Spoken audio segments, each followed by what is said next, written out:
This is our market update on the 6th of June 2012. We have RP Data's Senior Research Analyst Cameron Cusher on the phone. Cameron, how are you?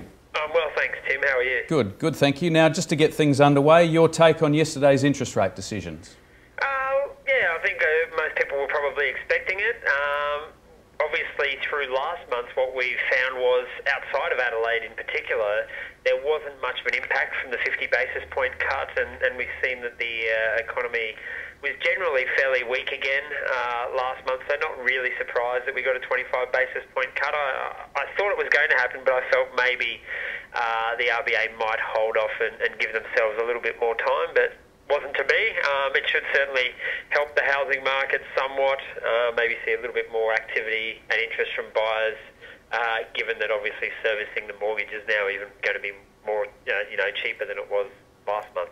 Okay, and what about any take on the different states? I mean, obviously we're pretty interested in South Australia, but any particular obvious trends across other states as well?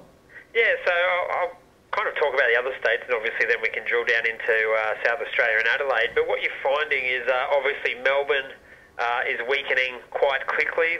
Capital city values there are down 8.5% over the year. We're starting to see slightly more positive conditions in Perth and Brisbane, but remembering that those markets really haven't gone anywhere for about 5 years. And Sydney had a fairly weak month. I have a feeling that might just be a blip, and I expect that Sydney will be one of the better performed housing markets. Across most capital cities, we're starting to see rental yields improve. In terms of rental growth, we're starting to see fairly reasonable growth in rents in Sydney and Brisbane, and particularly strong growth in rents in Perth.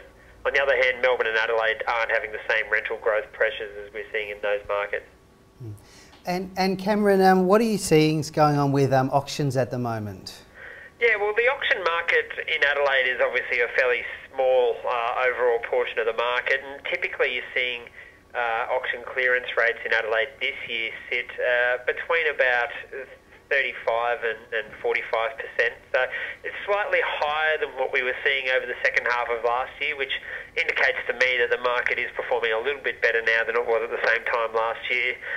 But I guess to put the results in context, we're still a long way from where we were back in 2009, when auction clearance rates were significantly higher than they are at the moment. Okay. And I guess the foundation of the market is first home buyers and so forth. Are we seeing any emergence of them back into the marketplace at the moment? I guess one of the problems we have is that the housing finance data is a few months in arrears. So the latest data we've got is to March, and we haven't really seen much of an improvement in first home buyers to March. But I think, as I said earlier, the 50 basis point cut to interest rates that we got, about 37 basis points, was passed on by the big four banks.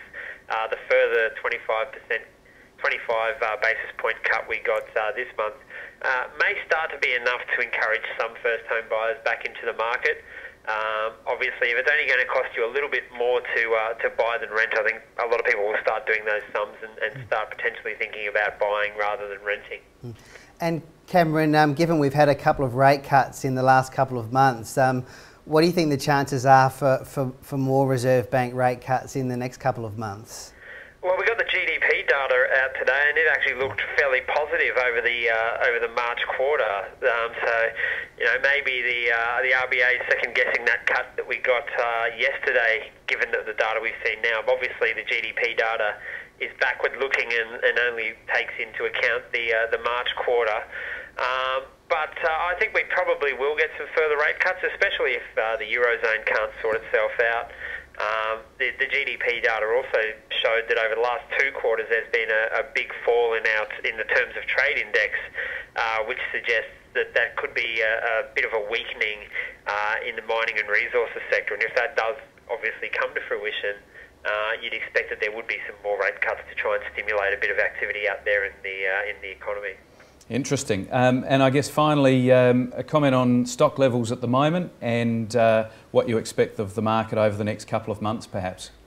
If we have a look at Adelaide at the moment, the number of properties on the market at the moment is about 12% higher than at the same time last year. Now, it's It's fallen from its recent peak, which is encouraging. So in comparison to when the market peaked back late last year, the amount of stock on the market's 8% lower.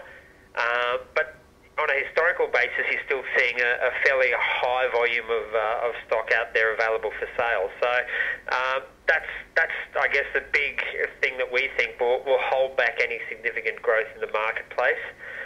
We're seeing far fewer new listings, and that's another issue, I guess, as well. This the increase in total, or the elevated volume of total listings, is being driven by the fact that a lot of properties are just not moving at the moment. If we could get some of the vendors of those properties to either drop their price and get them sold, or take them off the market and start getting some new stock on there that people haven't seen available for sale before, that may also help the market improve.